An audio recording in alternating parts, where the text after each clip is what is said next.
자기 자부심에 발목 잡혀 죽는다는 말, 이분 앞에서는 비유가 아니라 실제 상황이었습니다. 무려 1.4m짜리 수염 때문에 목이 부러져서 죽은 시장님 이야기입니다. 16세기 오스트리아의 한스 사장님은 마을에서 존경받는 인물이었지만 동시에 엄청난 멋쟁이였어요. 수염 길이가 무려 1.4m. 수염은 당시 남성성과 권위의 결정체였으니 집착할 만했군 그래. 하지만 1567년 9월 28일 마을에서 큰 불이 나면서 그 집착이 화근이 되었네. 불을 끄려고 급하게 계단을 뛰어내려오는데 그 귀한 수염이 주머니에서 툭 빠져버린 거예요. 그걸 밟고 그대로 굴러 떨어져서 퍽!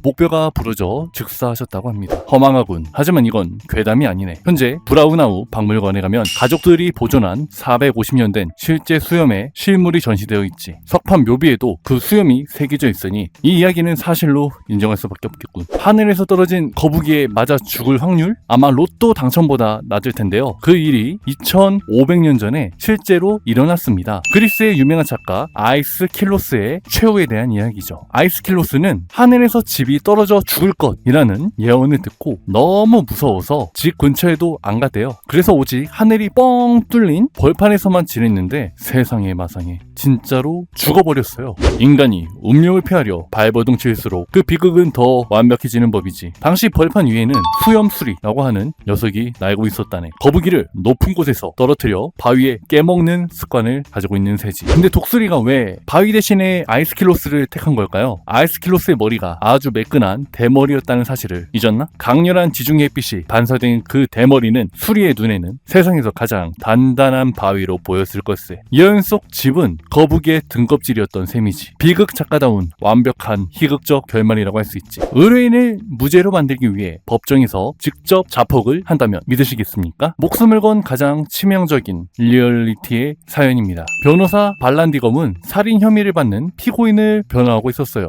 피해자는 총을 뽑다가 주머니에 걸려 실수로 자살한 거다 라고 주장했는데 아무도 믿어주질 않으니까 직접 보여주기 위해 호텔방에서 시연을 시작하죠. 열정은 가상하나 확인 절차가 정말 안심하군. 시연을 준비하던 그는 실수로 장전된 총을 집어들었네. 탕! 하는 소리와 함께 그는 진짜 복부에 총을 맞았어요. 그런데 더 소름 돋는 건 죽어가면서도 피고인은 무죄임을 믿는다라고 했대요. 덕분에 피고인은 진짜로 무죄 판결을 받았습니다. 직업윤리가 목숨을 추월했군. 현재 그가 묵었던 골든 램인 시포실은 그의 이름을 딴 명소가 되었네. 법조계 역사상 가장 치명적인 리얼리티 사연으로 기록되어 있지. 킹스맨의 명대사 매너가 사람을 만든다. 하지만 이 천재 과학자에겐 그 매너가 사형 선고였습니다. 근대 천문학의 거장 티코 브라헤. 이분 성격도 화끈해서 수학 문제로 싸우다가 코가 잘려서 금으로 만든 인공코를 붙이고 다녔대요. 그런데 죽음은 정말 허망합니다. 예법에 짓눌린 전형적인 중세적 비극이군. 연애 도중 화장실이 너무 급했지만 왕보다 먼저 자리에서 일어나는 게 무례하다고 판단해 무려 몇 시간을 넘게 참았다네. 결국 방광이 터지거나 심각한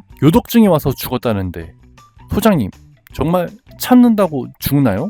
2010년 체코 연구팀이 시신을 발굴해 정밀 분석을 진행했지. 수은 중독설은 근거 없는 루머였고 실제 사인은 방광 파열과 심부전으로 판명되었네. 체면을 차리느라 생리 현상을 거스르는 대가는 과학적으로도 아주 참혹했군. 뛰어내리기 직전 무려 40초 동안 그는 무슨 생각을 했을까요? 에펠탑에서 찍힌 한 남자의 마지막 그 충격적인 기록입니다. 양복점 주인이었던 프란츠 라이엘트는 자신이 만든 낙하산 옷을 증명하고 싶어 했어요. 정부가 말리는데도 굳이 에펠탑 꼭대기에 섰죠. 1912년 2월 4일 실제 영상이 남아있더군. 기록을 보면 그는 난간 위에서 무려 40초를 망설였네. 뇌는 이미 본능적으로 죽음을 직감하고 있던 것이지. 하지만 밑에 기자들과 구경꾼들이 너무 많았어요. 결국 그는 뛰어내렸지만 낙하산은 펴지지 않았죠. 그런데 충격적인 건 부검해보니까 땅에 닿기 전 이미 사망 상태였다면서요. 추락하는 동안 겪은 극도의 공포가 심장마비를 일으킨 것이네. 중력 가속도를 몸소 체험하기도 전에 생물학적 엔진이 멈춘 셈이지. 무모한 도전과 타인의 시선이 결합해 한 인간을 죽음으로 밀어넣은 생생한 기록의 영상이더군. 지식은 인간을 자유롭게 하지만 맹신과 허례허식은 인간을 파괴하지.